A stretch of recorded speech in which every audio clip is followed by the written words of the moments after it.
Bienvenidos, es un gusto nuevamente estar con todos ustedes en Contacto, el programa de opinión de la Universidad del Valle, en el que abordamos temas diferentes de interés nacional y regional. Hoy vamos a hablar sobre el acuerdo de paz firmado en el año 2016 con la guerrilla de las FARC. Cómo ha sido su implementación, qué ha pasado en estos años, y para ello hemos invitado a varios expertos. Quien les habla, Fulvia Carvajal, de la Dirección de Comunicaciones de la Universidad del Valle. Y para entrar en contexto, los invito a ver el siguiente informe. Los procesos de paz tienen muchísimos puntos de tensión y suponen retos a cada paso. Colombia, por ejemplo, atraviesa un enrarecido momento marcado por el cambio de un gobierno que tenía como bandera sacar el acuerdo adelante con todo el apoyo de las instituciones, a otro que históricamente ha tenido reparos, no solo en la etapa previa, sino en su implementación. Aunque las FARC en su integridad se han desmovilizado, es cierto que algunos integrantes de la extinta guerrilla formaron otros grupos o migraron para seguir por el camino de las armas, lo que supone un reto enorme, aunque sin el estatus de grupo insurgente. Esto facilita la legitimidad para enfrentarlos por parte del Estado. Anunciamos al mundo que ha comenzado la segunda Marquetalia, bajo el amparo del derecho universal que asiste a todos los pueblos del mundo, de levantarse en armas contra la opresión. Los más recientes acontecimientos en lo que llamaron la segunda Marquetalia pone en entredicho muchas de las actuaciones del Estado frente al proceso de paz y deja el país en una profunda incertidumbre respecto al futuro no solo de este proceso, sino de la posibilidad de diálogo con otros grupos como el ELN. No obstante, muchos de los disidentes creen en este proyecto y están dispuestos a defender la idea que los ha tenido enfrentados por más de 50 años.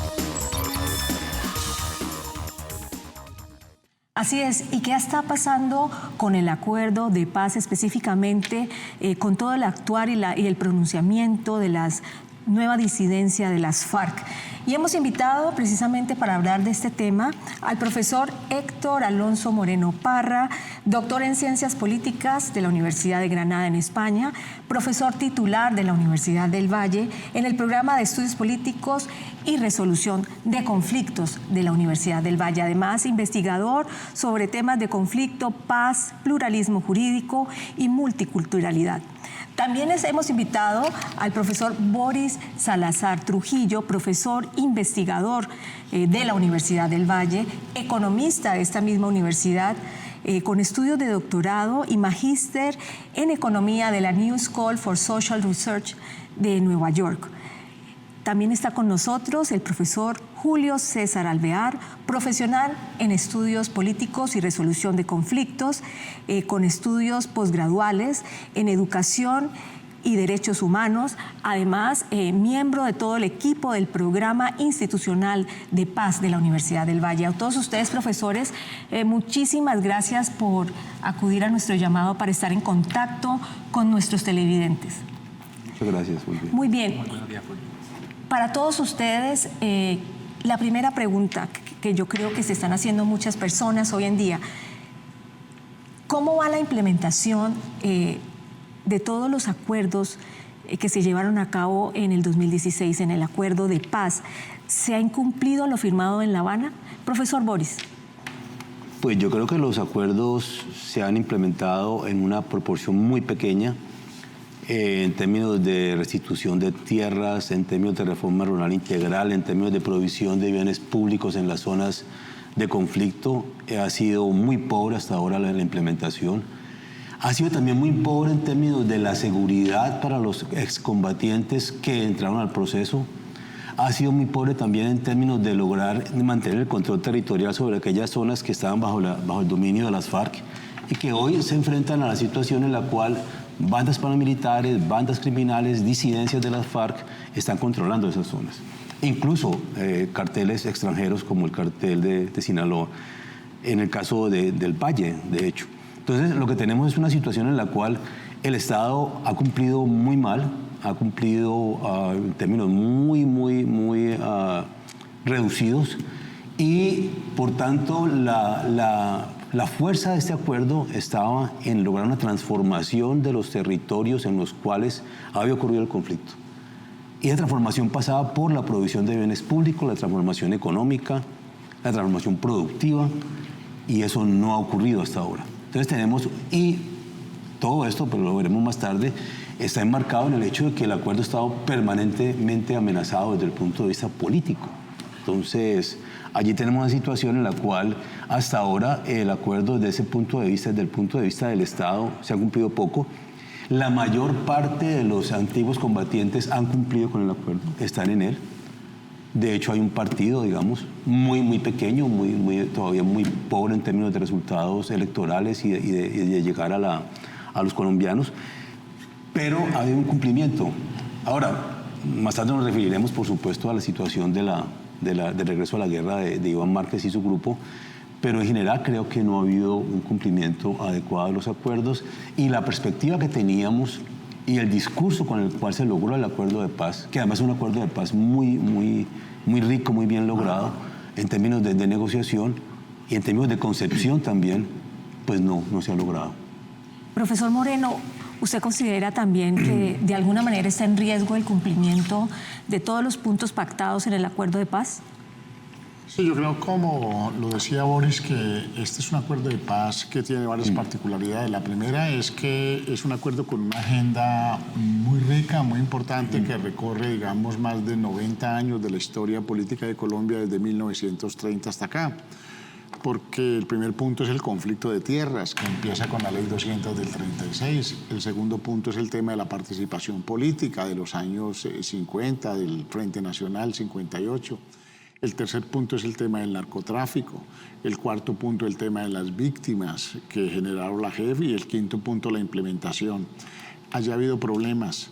La implementación tiene, digamos, una lógica, como bien lo decía Boris. Es necesario que en las zonas de conflicto armado donde se vivió la guerra haya Estado, mercado y ciudadanía. Esa es la lógica del proceso. Incorporar esas zonas del territorio de la periferia del poder político a la presencia del Estado, al desarrollo de la ciudadanía y, por supuesto, a la creación de mercado, porque está inmersas allí zonas económicas de economía ilegal, de la minería y del narcotráfico. Y el otro elemento es el tema de la guerrillerada. Se le ha cumplido a la guerrillerada en términos de la concentración, en unos espacios de concentración donde ellos están, pero los proyectos productivos, las dinámicas de reincorporación a temas educativos, a temas de incorporarse, de crear ciudadanía con ellos, ha sido bastante lento. Y esto ha tenido que ver, por supuesto, con la ruptura en la continuidad de los propósitos políticos de Estado, el desarrollo de la paz, en tanto pasamos de un gobierno profundamente comprometido con el proceso a un gobierno que ha tenido serias dificultades y serios obstáculos, no solamente financieros, sino también de voluntad política para implementar los acuerdos. Profesor Alvear, ¿cuál es su balance frente a los puntos a los que se llegaron en el acuerdo firmado en La Habana? ¿Cómo ha sido su implementación según su punto de vista?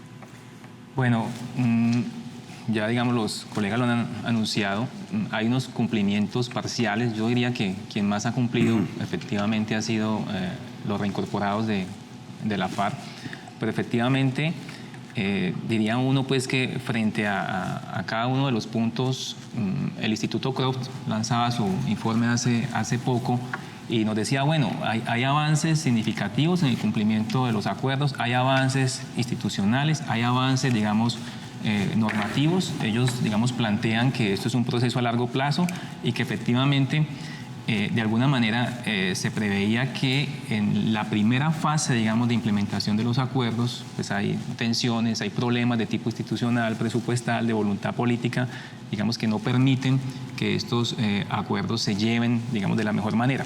Pero yo diría, hay unos avances que no son los significativos como uno esperaría que fuesen, pero hay que insistir en que estos procesos de paz son procesos largos.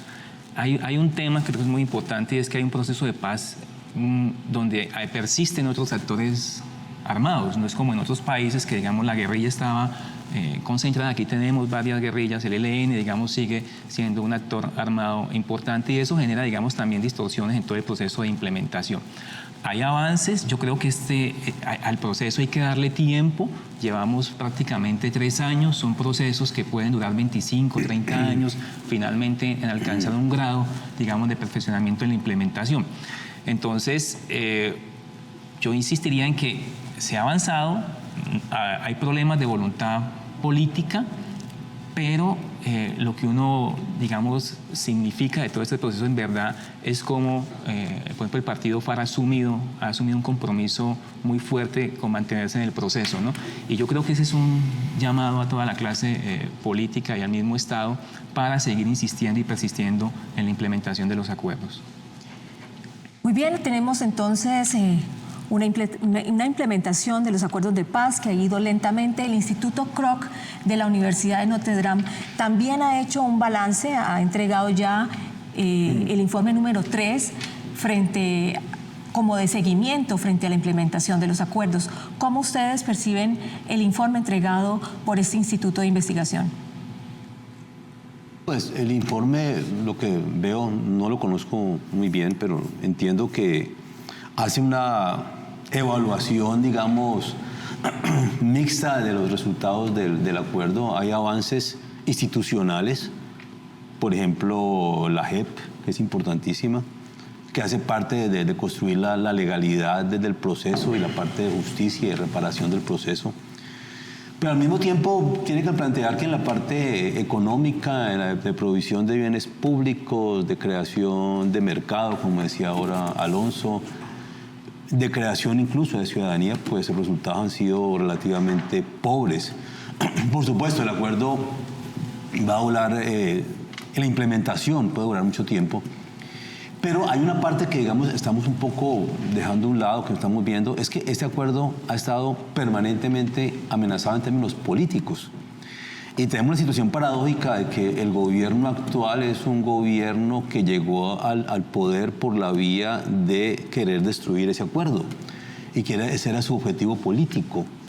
Ante eso, pues lo que uno puede ver es que hay una parte del acuerdo que no se define simplemente como la implementación técnica de él, sino que tiene que ver también con la lucha política que ha habido alrededor de él, la continua amenaza que ha habido contra la implementación de ese acuerdo, y que hoy llegó, digamos, a su punto máximo con el regreso a las armas, o al menos con la declaración de regreso a las armas, porque todavía no ha habido pues ningún combate, ningún signo de lucha militar de Márquez y su grupo. Entonces, es un acuerdo de paz muy especial en el cual queda, por un lado, una lucha política muy fuerte que no se ha resuelto, ese es el problema más grave, que aparentemente, entre otras cosas, lo conversamos ahora con Alonso, la posición de extrema derecha, del centro democrático, del uribismo, aparentemente ha ganado en este momento, pero sin embargo no sabe qué hacer con ese triunfo.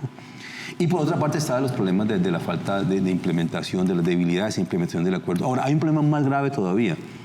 El punto de vista de este gobierno frente a la implementación de la parte económica y de la parte de bienes públicos es que no hay plata, que simplemente no quedó presupuesto. Ante eso es muy difícil argumentar porque lo que están diciendo ellos no, es que el gobierno pasado dejó la olla raspada, no tenemos nada, no podemos proceder.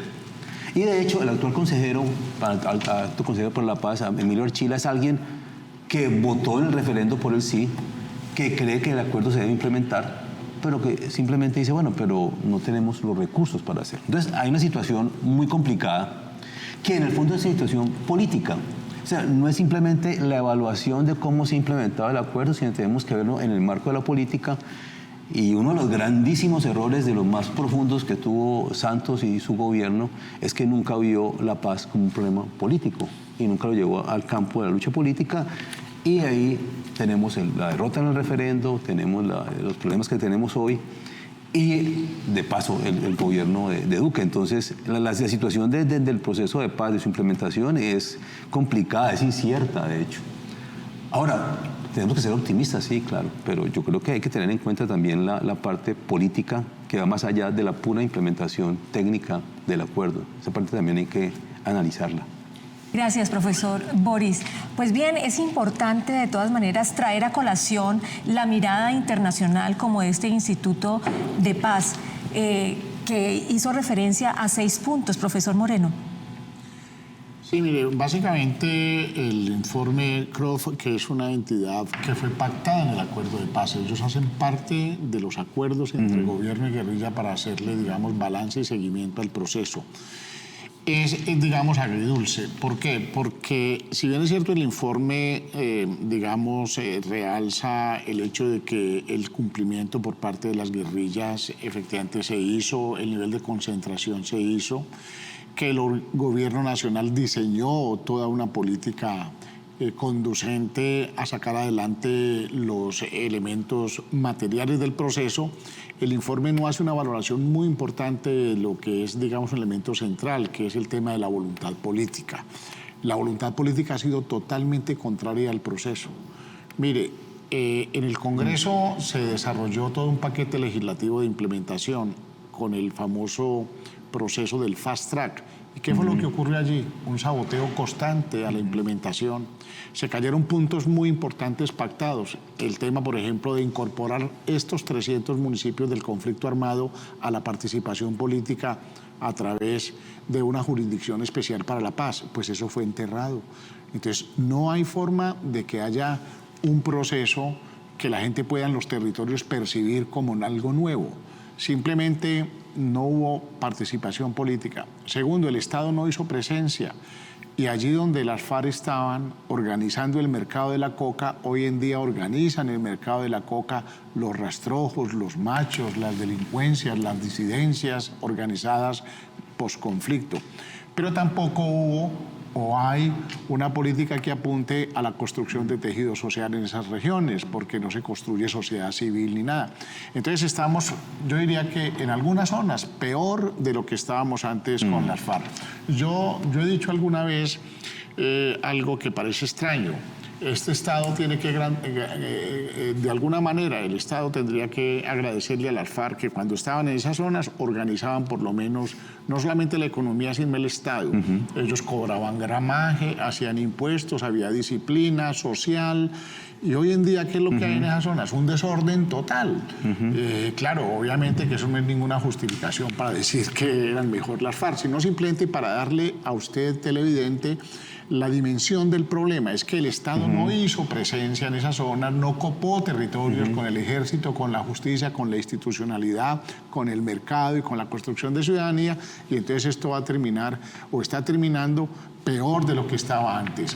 Es la oportunidad de que se repiense ahora, cuando ya algunas personas que querían triunfos pírricos, pues los han logrado. Recuerden que el proceso de paz ha tenido, digamos, 3 triunfos pírricos. El primero, que ganó el no. El segundo, en el fast track se saboteó todo lo que más se quiso, los procesos de implementación legislativo. Y ahora, con el acoso judicial contra algunos comandantes, en algunos de casos con montajes, con participación de la DEA, lograron desesperar tanto a ciertos sectores del minoritarios de las FARC que los llevaron nuevamente a la aventura de la guerra. De tal manera que el resultado no es bastante claro, pero hay un camino, hay una esperanza. Mientras haya conflicto, siempre habrá la posibilidad de hacer un acuerdo de paz. Colombia en eso tiene una gran experiencia. Nosotros venimos de una historia de conflictos, posconflictos, conflictos, posconflictos. Si alguien tiene experiencia en el mundo en resolver conflictos y en hacer guerras, somos los colombianos. Muy bien, y yo quiero que el profesor Alvear me conteste, pero después del siguiente corte a patrocinadores, si usted también piensa, más allá del análisis técnico, si en verdad a Colombia le ha faltado voluntad política para tener un mayor alcance en el acuerdo de paz. Ya regresamos.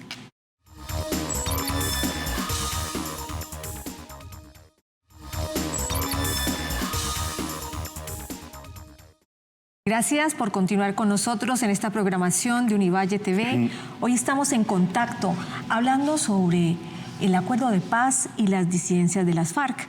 Y en la primera parte de nuestro programa quedamos con el profesor Alvear, que nos iba a hablar un poco de, bueno, más allá del análisis técnico, hablemos un poco también de si realmente no ha habido voluntad política en nuestro país para avanzar con el acuerdo. Bueno, antes de dar respuesta a esa inquietud, yo quisiera hacer una precisión frente a lo que el Instituto Kroll realiza, ¿no? Ellos han trabajado más de 30 conflictos en el mundo y han construido de alguna manera unas matrices para poder analizar esos conflictos.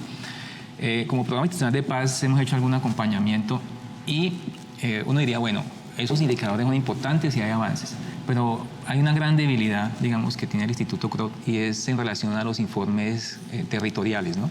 Normalmente ellos trabajan con fuentes que son institucionales, pero los informes territoriales, hay, digamos, una debilidad. Entonces, estos informes terminan dejando por fuera, digamos, una cantidad de realidades territoriales que no aparecen en el informe, que simplemente, yo diría, hacen parte de la matriz que ellos han construido, ¿no? Entonces, hay unas debilidades que tienen que ver con muchos de los temas que los colegas han enunciado. Y en relación al tema de la voluntad política, digamos que aquí tuvimos como dos maneras de intentar terminar el conflicto en los últimos gobiernos. Yo diría que ha sido históricamente. Unos que pensaron que era derrotando militarmente a la guerrilla, porque era la oportunidad de no ceder, digamos, absolutamente nada frente a algunas pretensiones políticas que tenía la guerrilla, y otro sector que pues pensó que era negociando de alguna manera con la guerrilla, ¿no? Y yo creo que esa tensión se mantiene.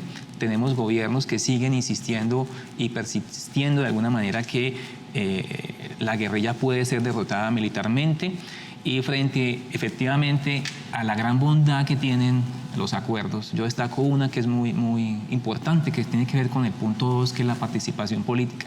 Si uno lee entre líneas ese punto, ahí en última lo que hay es un reconocimiento que en Colombia no ha habido pluralismo político, lo que ha habido es exclusión política de muchos actores, ¿no? Y ese punto, de alguna manera, si se implementara, lo que permitiría es, digamos, la inserción política de muchísimos sectores que históricamente han sido excluidos, ¿no? Entonces yo creo que eso es uno de los grandes temores que ciertos sectores, yo diría de la sociedad y ciertos sectores políticos tienen, es poder ceder espacios políticos, poder ceder, digamos, frente a demandas sociales que para algunos sectores no son de alguna manera relevantes. Entonces, digamos, ahí es como una visión de cómo el país tiene que organizarse, cómo el país de alguna manera tiene que administrarse, y yo creo que eso es lo que genera la gran tensión, ¿no? Los acuerdos en verdad permiten, si se implementaran una transformación política y social en Colombia, y yo creo que hay ciertos sectores que esas transformaciones por X o Y motivo no les convienen, y adicionalmente, pues frente a aspectos que tienen que ver, por ejemplo, como la verdad, frente a la gran cantidad de crímenes atroces que se cometió durante el periodo del conflicto, pues hay algunos sectores que tampoco están interesados que se cuente esa verdad, ¿no? Que el país no la conozca, porque eso va a tener de alguna manera afectaciones de tipo político. Entonces yo creo que esas son las grandes tensiones que pueden estar, y ahí es donde, más que voluntad, yo creo que es una negación de que hay otras formas de pensarse el país, y que hay otras formas que el país podría organizarse políticamente, ¿no? Muy bien, y si bien es cierto que la mirada internacional, el análisis desde la distancia, pues es válido y necesario, pues también los análisis desde nuestros propios contextos son absolutamente necesarios. Y hablando de tensión, profesores, digamos que de alguna manera lo que ha dado en los últimos días un revuelo y una gran tensión en los colombianos fue el anuncio de Iván Márquez, codeado de Jesús Santrich y otros dirigentes que han tomado un distanciamiento del acuerdo de paz, ellos que fueron protagonistas, líderes y voceros. ¿Cuál es la lectura que ustedes le dan a esta situación, profesor Boris? Yo tengo la idea de que no voy a hablar tanto de la decisión final que tomaron ellos, sino del proceso. Paradójicamente, dos de las personas que aparecen en ese video y que aparecen como señalados como criminales, que son Romaña y el Paisa, fueron los que lideraron los procesos productivos más importantes que se han hecho en Colombia en el marco de este proceso de paz. Romaña estuvo en Tumaco. Tumaco es el laboratorio más increíble de todo lo que no debe pasar en ninguna parte del mundo. Tenemos narcotráfico, pobreza, violencia, la situación de desigualdad más terrible.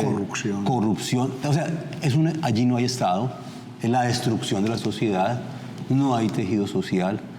La gente está enfrentada a la peor situación y, sin embargo, en ese contexto, Romaña armó unos procesos productivos importantísimos con 300 exguerrilleros que generaron riqueza, generaron producción, generaron una forma de asociación cooperativa también.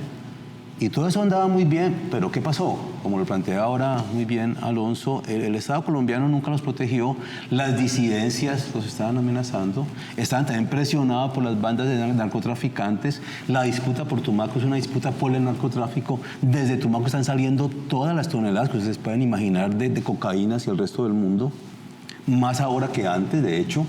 40.000 hectáreas, 40.000 hectáreas, 150.000. y además por allí salen todos los barcos con toda la armada colombiana allí, pero pasan todas. Entonces, el problema que tenemos es que él estaba en esa situación, trató de armar los proyectos productivos, creo que lo hizo muy bien, cumplió muy bien con el compromiso que tenían, pero el resultado es que le tocó irse de allí porque simplemente lo iban a matar, así de sencillo. El Estado colombiano no garantizaba su seguridad. Con el país se pasó algo similar, él tenía unos proyectos de ecoturismo, en los cuales incluso desarrollaron innovaciones para el tratamiento del agua, para producir energía de paso, con ingenieros. Y ese proyecto que de todas maneras están dando todavía, que es un proyecto de recuperación de la memoria histórica, de ecoturismo y de mantener, digamos, las diferencias para salvar lo ambiental en la zona a la entrada a la Amazonía, se rompió por los mismos motivos. Lo iban a matar, el Estado colombiano no lo protegió. El Estado colombiano no tuvo control territorial sobre esa zona. Entonces, ¿qué pasa? Yo entiendo la situación de ellos dos, una situación en la cual no tenían protección de parte del Estado. La situación de Márquez y de Santrich es distinta. Ellos entraron en una trampa de la DEA, cayeron en ella, y esa trampa los llevó a que simplemente son sujetos de extradición. Obviamente, pues nadie quiere que lo extraditen después de haber firmado un acuerdo de paz. Entonces terminaron en esta cuestión bastante anacrónica de volver a las armas del segundo Marquetalia. Obviamente esto es un golpe al proceso de paz. Ahora, yo no creo que vaya a haber ninguna nueva Marquetalia, ni vaya a haber ningún nuevo desarrollo militar. No tienen, primero, por un motivo muy obvio, no tienen soldados. Y uno no puede armar un ejército solamente con jefes. Márquez y Santrich nunca fueron jefes militares. Y las disidencias actuales de las FARC no están dispuestas a dejarse liderar por ellos. Tienen otros intereses, tienen otras capacidades militares y sobre todo están muy ligadas al narcotráfico. Entonces, lo que yo veo es que la situación fue en buena parte provocada por el incumplimiento, por la falta de seguridad, por las amenazas jurídicas. Es que la cuestión de la amenaza de extradición genera unas amenazas jurídicas muy fuertes también. Todo eso llevó a que estas personas tomaran ese camino, más o menos también dirigidas por la situación de inseguridad jurídica de Santrich y de Márquez, y lleva a la situación de hoy, que aparentemente es la mejor para los enemigos del proceso de paz. No es buena, pero yo no creo que haya ninguna perspectiva de crecimiento militar de ese supuesto ejército que nace en la segunda Marquetalia. Simplemente es anacrónico, pero por otra parte hay que tener en cuenta que todo esto pasó por efecto de la debilidad extraordinaria y la falta de voluntad del Estado colombiano por cumplir con los acuerdos de paz también. Voy a citar literalmente lo que hay en parte de ese pronunciamiento. Dicen, para luchar por la paz traicionada. ¿Qué lectura le merece a usted? ¿Usted cree, profesor Moreno, como lo enuncia de alguna manera el profesor Boris, que ha sido responsabilidad del Estado esta decisión que ellos han tomado de distanciarse del acuerdo de paz? Bueno, yo creo que más que responsabilidad del Estado, porque el Estado está comprometido, el Estado firmó, empeñó la palabra para sacar adelante un proceso de paz. Yo diría que, usando un término muy manido históricamente, hay unos enemigos agazapados de la paz que están, digamos, triunfando. Eso me parece que es el centro de la discusión. La paz es un sentimiento y es una percepción muy notable en la periferia del poder político. Mire, si usted le pregunta a cualquiera de los 300 municipios de la periferia donde se desarrolló el conflicto armado si quieren la paz, la gente la desea, la sueña, la invoca. Pero hay sectores y factores de poder real que la guerra les es rentable. La guerra y la violencia les es funcional para sus negocios de acaparar tierras, para sus negocios del narcotráfico, para sus negocios de mantener la hegemonía política en esos territorios. Es decir, la violencia es funcional, no solamente para los actores armados de la guerrilla, sino para ciertos civiles que en los clubes sociales ven con alegría que fracase este proceso de paz. Yo creo que tenemos que apostarle. Todo no está fracasado. Me parece que el Estado tiene también unos elementos importantes. No es no es política del gobierno el problema de la paz, sino un sentimiento y una necesidad y una política del Estado. Y creo que somos más, miles y miles de colombianos los que estamos dispuestos a salir a empuñar las banderas de la paz contra los que desean que se continúen empuñando las armas para acelerar y profundizar un conflicto que hoy en día no tiene ninguna posibilidad, porque en el mundo contemporáneo ninguna ideología merece una guerra.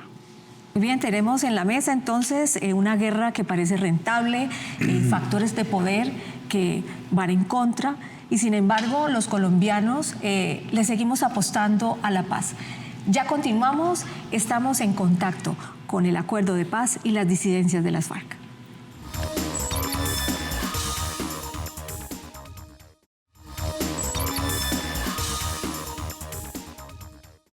Muy bien, estamos en contacto hablando sobre los acuerdos de paz y las disidencias de la FARC. Profesor Alvear, ¿cuál es su lectura frente a lo que estábamos hablando hace unos momentos sobre el pronunciamiento de Iván Márquez? Bueno, uno puede, digamos, comprender y entender qué los lleva a que ellos se pronuncien, digamos, e intenten reorganizar una guerrilla. Pero yo diría que es completamente desacertado. Yo creo que es un error en el sentido de que hay un proceso, que hay una parte, digamos, de la FARC comprometida con el proceso y que ellos, de alguna manera, independientemente, pensaría yo, que se logre consolidar, digamos, un grupo armado, pues muchísimas personas que estaban, digamos, en las disidencias o que estaban de alguna manera no conformes con el proceso, pues pueden empezar, digamos, a cometer actos también criminales en nombre de este movimiento. Entonces, yo creo que para el proceso es un completo desacierto. Para la esperanza de los colombianos es un completo desacierto, digamos, este desafortunado pronunciamiento. E insisto, uno puede entender y comprender por qué lo hacen. Yo, como ahorita lo conversábamos, creo que no es una fuerza beligerante fuerte, pero finalmente genera algún tipo de zozobra y probablemente habría que esperar un tiempo también cuál va a ser, digamos, su plan operativo, cómo ellos empezarán, digamos, a operar y qué es lo que realmente hay detrás de ese pronunciamiento. Profesor Moreno, yo quiero que hablemos un poco ahora sobre las disidencias. Hemos hablado todo el programa, hemos mencionado la palabra disidencias de las FARC, pero digamos que de alguna manera daría la sensación que hay un tipo de disidencia con un objetivo político y hay otras disidencias que dicen, no, la guerra es rentable, me quedo con la guerra. ¿Usted qué piensa sobre eso? Yo lo que creo es que Santrich y Márquez cometieron un error político. Si la idea era decir que el gobierno incumplió el acuerdo de paz, pues habían podido tomar un camino que era ir a denunciar esto en el marco del derecho internacional, en el marco de la comunidad internacional, porque no se olviden que el convenio especial que se firmó con las FARC hace parte de los acuerdos en el marco del derecho internacional humanitario. Y por una razón política, porque los enemigos de la paz pierden en el escenario internacional y en el escenario de la confrontación política en favor de la paz, pero ganan en la guerra. Y ellos escogieron el peor camino, se fueron a la guerra y entonces ganaron con lo que estaban volviendo triste el proceso de paz. Fue un error político. Allí no va a pasar absolutamente nada en la estrategia. La dinámica de la guerra hoy en Colombia, en la periferia, es de economía ilegal, de minería, de narcotráfico. No es ideológica. Ellos van a ser absorbidos, van a terminar como la guerrilla de Ruanda, que terminó cuidando minas de esmeralda. Ellos van a terminar siendo la retaguardia armada del negocio de la minería ilegal y del narcotráfico. Por más propósitos políticos que tengan ellos, van a ser absorbidos por esa dinámica, esa guerra periférica del narcotráfico, que es la nueva guerrilla que hay en Colombia, que es la nueva estructura armada delincuencial ligada a una economía ilegal. Pero un proyecto político a partir de esas disidencias es totalmente un proyecto aventurero e irresponsable con el propósito de paz. Ellos deberían de ir al exterior, asilarse y desde allá construir con la comunidad internacional una voluntad política para rectificar en Colombia el camino del proceso de paz. Profesor Boris, ¿tiene realmente Iván Márquez y Jesús Santrich el liderazgo para hacer un rearme? Yo no creo. De hecho, ellos son un pequeño grupo. Las disidencias reales que están actuando hoy están muy ligadas al narcotráfico. No van a obedecer las órdenes de Santrich y de Márquez. La autoridad, el secretariado desapareció. O sea que su lugar en la jerarquía también desapareció. Entonces yo no creo que vayan a hacerlo. De hecho, los actuales disidencias ya hicieron una propuesta en la cual creo que Márquez era como el quinto en el orden de jerarquía si llegaran a unirse. Entonces eso no va a pasar. No tienen esa capacidad y yo creo que la mayor parte de las disidencias están muy ligadas al narcotráfico. Incluso hoy las disidencias, lo que pasó ahora recientemente en Suárez, donde asesinaron a la candidata Karina con su grupo, lo que pasó allí es que un rival político pagó por el crimen.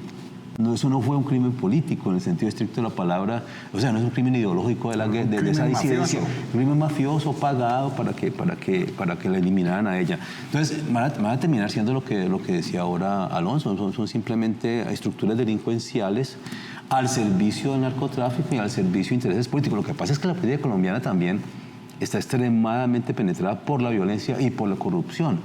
Lo que ustedes están viendo hoy en todas partes y que no depende de las disidencias de las FARC es candidatos muertos, amenazados. Incluso aquí en el Valle también está ocurriendo.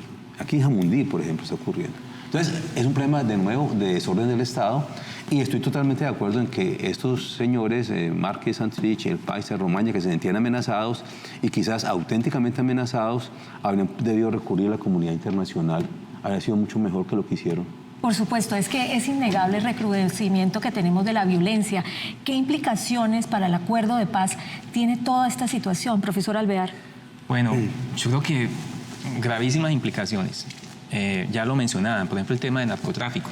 Hay un dato, por ejemplo, en el Putumayo, hace poco estuve en esa zona, y cifras no oficiales hablan de que se pasaron de 15.000 hectáreas de cultivo a 30.000 hectáreas, digamos, de cultivo de coca. Entonces uno dice, bueno, la FARC se desplegó y entonces ¿quién va a empezar a manejar ese negocio? Y bueno, hay una alta presencia de disidencia ya cobrando de nuevo en gramaje y todo lo que implica, digamos, este negocio de narcotráficos, que es un negocio extremadamente violento, ¿no? Digamos, el Putumayo en estos momentos está viviendo este flagelo. Lo mismo está ocurriendo en el norte del Cauca, ¿no?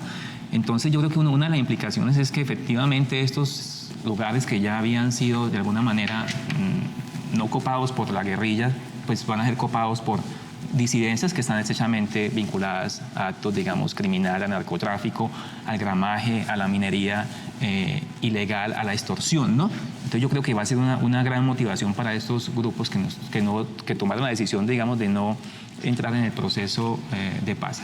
Implicaciones de tipo, pienso yo, político que ya pues, se han enunciado. Yo creo que lo que está haciendo Márquez es arrinconarse y que finalmente hay una arremetida militar y se justifique de alguna manera también quienes promueven la guerra, pues se justifique, digamos, aumentar los operativos militares con todas las implicaciones que eso tiene para la población civil. Aquí el gran afectado en el conflicto armado ha sido la población civil, la ciudadanía. Entonces yo creo que ahí puede haber un recrudecimiento, digamos, en algunos sectores del país en relación a los enfrentamientos. Se está viviendo en el Chocó, el mismo Nariño, digamos, hay poblaciones que ya están hacinadas porque hay combates entre, digamos, grupos disidentes o grupos inclusive paramilitares, porque el paramilitarismo nunca se desmontó completamente. Entonces yo creo que ese puede ser un escenario negativo para el pueblo colombiano.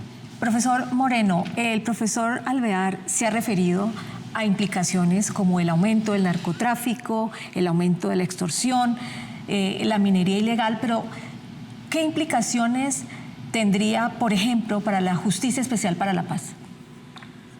No, pues la peor implicación que hay de esta situación es la incertidumbre política. Es decir, llevar el país a una situación de no saber entonces qué camino coger. Yo creo que necesitamos desde la academia y tenemos la responsabilidad de decirle a la gente que el camino de la paz está hoy más vivo que nunca, que es necesario continuar trabajando, que es necesario que la JEP avance, consolide, porque la JEP es la única posibilidad de que el proceso de paz no tenga impunidad. Impunidad se ha habido en Colombia. El M-19 tuvo total impunidad. Eso sí que fue un bulto de impunidad, porque nadie se juzgó por los crímenes del Palacio de Justicia. por la muerte de Raquel Mercado, ni tampoco por el secuestro de Álvaro Gómez Hurtado. Aquí los comandantes guerrilleros van a ir a una justicia, no va a haber impunidad, tendrán que someterse a la Justicia Especial para la Paz y tendrán que ser condenados, de tal manera que hay que defender este proceso de paz. Llamar de que este proceso de paz es un bulto de impunidad es un acto de irresponsabilidad muy grande. Hay que decir, no, el proceso está vivo, hay que continuar, hay que corregir, hay que avanzar, porque el país tiene como destino inexorable no la violencia, sino la paz. Profesor Boris, precisamente en referencia a lo que dice el profesor Moreno, la impunidad se ha presentado como un gran fantasma frente a todo este acuerdo de paz. ¿Cuál es su percepción? El problema es que todo proceso de paz requiere, vamos a decirlo así, cierto grado de impunidad, porque nadie va a negociar un acuerdo de paz para que lo manden 80 años a la cárcel. Eso no puede ocurrir, pero sí debe haber dos cosas. Uno, un cierto grado de justicia, que fue lo que se diseñó a través de la JEP, y segundo, un cierto grado de reparación y sobre todo un cierto grado de verdad también. Las tres cosas podrían superar la impunidad que está ligada a estos procesos. Obviamente, si los comandantes guerrilleros hubieran sido perfectamente derrotados y llevados prisioneros y hubieran entonces sido enviados a la cárcel los años que están en el Código Penal. Pero esa no fue la situación, hubo una negociación. Y la negociación implicaba que hubiera un proceso legal en el cual ellos pudieran responder por sus crímenes dentro de unas ciertas características, que es lo de la JEP. Entonces yo creo que la concepción que hay frente a la impunidad desde los sectores que se oponen a la paz es que la única verdadera justicia es haberlos eliminado, seamos claros en eso. Esa es la concepción que hay allí. Y esa concepción pues es más o menos innegociable desde el punto de vista, digamos, de un acuerdo de paz. Entonces esa es la principal crítica que hay. Y es la que se ha querido vender al país como la salida frente a la impunidad. Yo creo que la impunidad se puede resolver a través de la justicia especial para la paz, y es lo que se ha estado haciendo, a la que incluso se han sometido militares, políticos y paramilitares. O sea, esa justicia está funcionando. No se ve mucho, pero está funcionando. Y creo que es el camino también. Yo me quedo con una frase que han dicho ustedes, y es que el proceso de paz debe estar más vivo que nunca. En una pausa y regresamos para estar en contacto.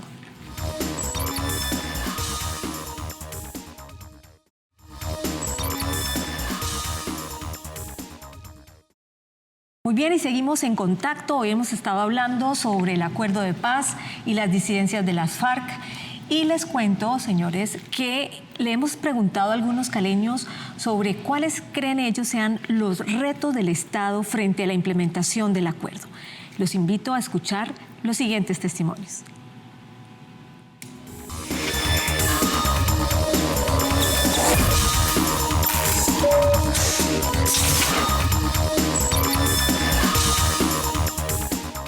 ¿Cuál cree que es el mayor reto para el proceso de paz en Colombia?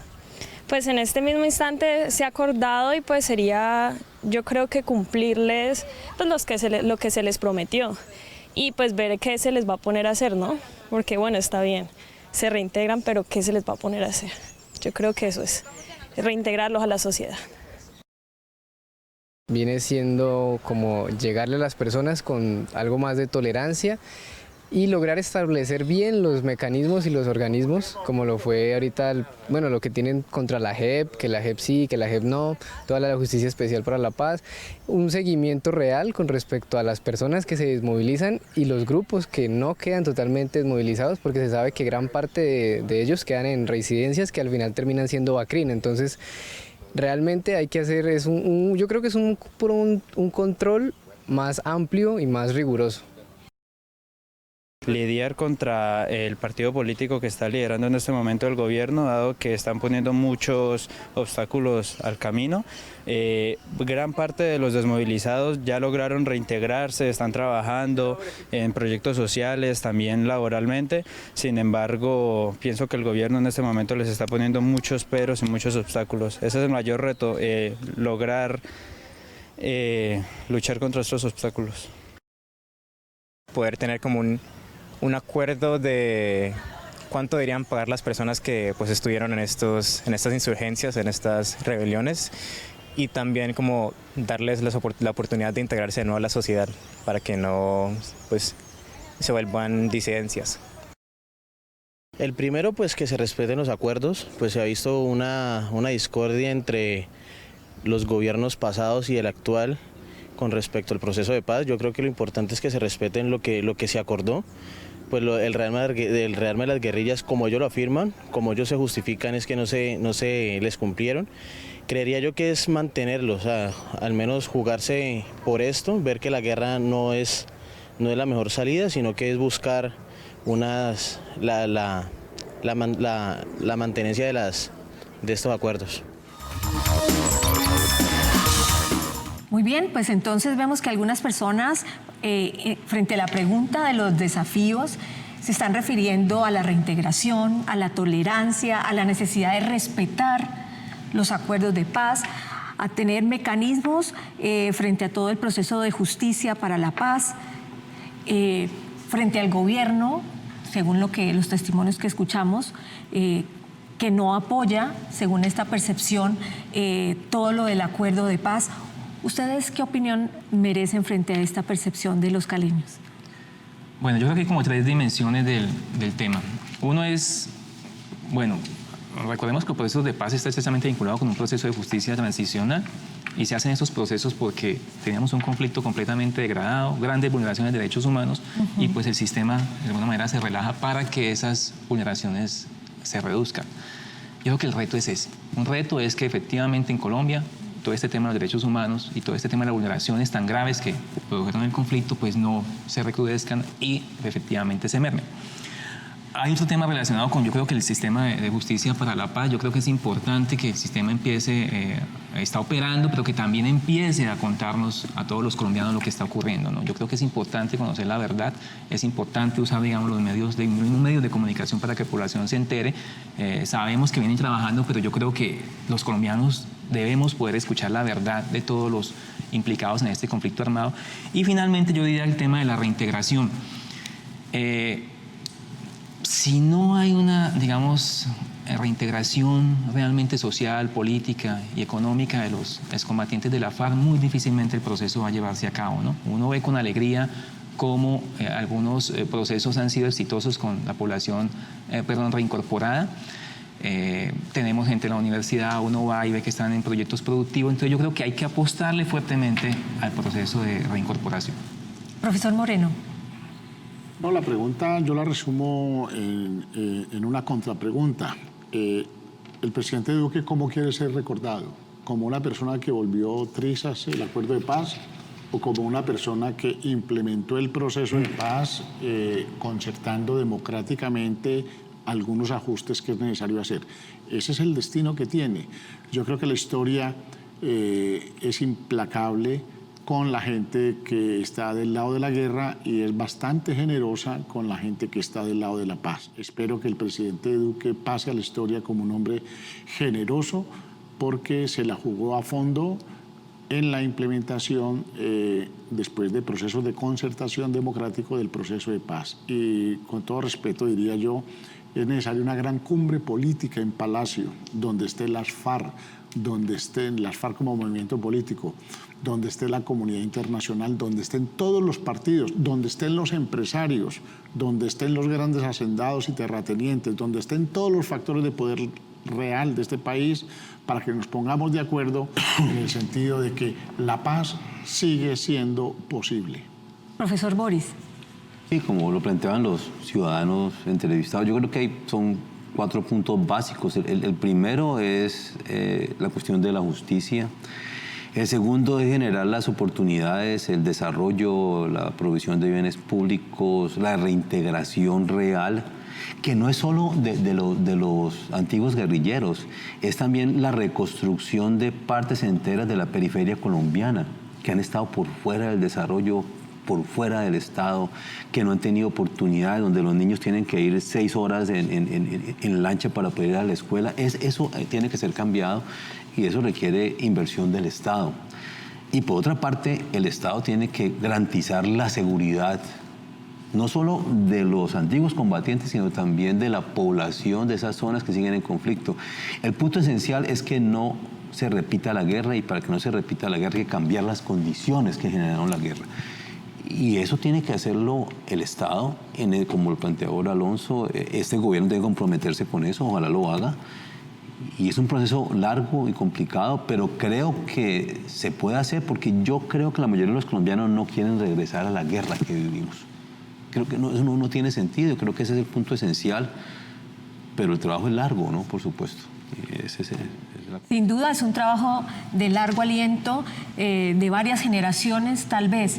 Hemos hablado de las disidencias, pero yo quiero que ustedes se refieran a todas estas personas que ya se han reincorporado a la sociedad en diferentes niveles. ¿Están ellos en riesgo? ¿Qué va a pasar con ellos? Profesor Boris. Pues sí, están en riesgo, por supuesto. Están en riesgo primero por sus antiguos compañeros, están en riesgo también porque grupos paramilitares, sicarios también los están matando. Han muerto, creo que hay unos 140 reintegrados, han sido asesinados. Han caído incluso en manos de miembros de las fuerzas del ejército, digamos. Entonces sí, están en peligro.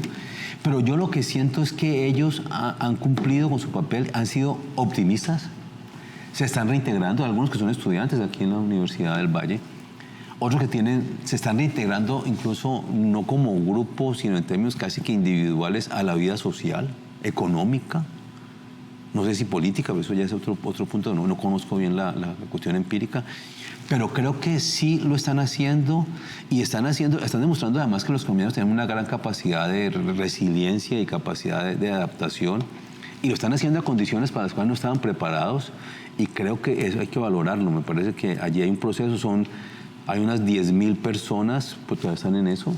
Hay 3.000 en las zonas de concentración, en las zonas, en los territorios. Y creo que ellos están cumpliendo con el proceso y están adaptándose a la sociedad, están reintegrando y se están volviendo personas productivas y ciudadanos productivos. Entonces creo que sí, por supuesto, hay amenazas. Y de nuevo, el Estado debe protegerlos. Ese es el punto esencial que hay allí. Profesor Moreno. Sí, pero yo creo que hay dos cosas muy precisas. La primera es las personas que son los actores de la guerra en términos de los guerreros, de la guerrillerada, que es la que se hablaba del proceso de reinserción. Pero lo más también destacable es las zonas, los 300 municipios que viven el conflicto político armado. Yo le voy a contar lo siguiente. 47 municipios de la costa pacífica colombiana. En 28 hay una disputa por el poder de las alcaldías en manos del narcotráfico. Y la gente de los municipios del Pacífico colombiano dicen, bueno, el presupuesto para salud, para educación, para vías, para saneamiento básico en este municipio es el mismo que cuando estábamos en la guerra. Entonces, ¿cuáles son los beneficios de la paz? Ya la guerrilla se fue, el impuesto de guerra desapareció, los ingresos del Estado para mejorar salud, educación, saneamiento básico, agua potable, pues no se ven por ningún lado. Seguimos en la misma miseria que teníamos cuando estábamos con las FARC que ahora que estamos con el narcotráfico. De tal manera que ese es lo más grave, que la gente no percibe en esos 300 municipios ninguna rentabilidad para la paz porque el Estado no hace presencia allí, ni genera mercado, ni genera ciudadanía. Profesor Alvear. Bueno, yo creo que el gran riesgo es que no se logre consolidar realmente un proceso de reconciliación. Hay unos sectores, digamos, de la sociedad colombiana intolerantes, digamos, que no han podido comprender y dimensionar, digamos, la importancia de que la FARC haya dejado las armas y que de alguna manera se entregue a este proceso, ¿no? Entonces hay un riesgo, es importante que el Estado efectivamente brinde las condiciones de seguridad, digamos, a los miembros, a los grupos, digamos, a las personas que se han reincorporado. Pero yo diría que para que pensemos también en la fortaleza finalmente que tiene el proceso, porque nosotros, digamos, de parte de la Universidad del Valle hemos hecho un acompañamiento, yo creo que muy cercano a un sector de la población reincorporada, y lo que uno ve es deseo de esta población de rehacer su vida, reintegrarse con sus familias, reintegrarse, digamos, productivamente con sus comunidades, y hay un gran ejercicio, yo diría, de los reincorporados de empezar a aportarle a la sociedad, ¿no?